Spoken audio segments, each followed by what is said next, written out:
नमस्कार मित्रांनो, माझं नाव अक्षरा मुंजामसे। तर मित्रांनो, चला तर मग आज आपण निसर्गाची सैर करू। मित्रांनो, मी तुम्हाला लाजाळूच्या 3 व्हरायटी दाखवते आज। मित्रांनो, हे पहा, ही सर्वात लाजणारी ही व्हरायटी पहा मित्रांनो, किती पटकन लाजते। वा मित्रांनो, काय मस्त, किती सेन्सिटिव्ह आहे ना।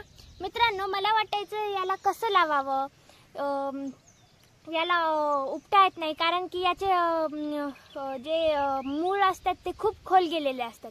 तर मित्रांनो, मी पाहिलं की पहा, हे पहा मित्रांनो, याला किती साऱ्या शेंगांचा गुच्छ आहे। पहा मित्रांनो, याला एवढ्या साड्या वाळलेल्या पण शेंगा निघाल्यात। मित्रांनो, याच्यामध्ये खूप सारे बीज आहेत।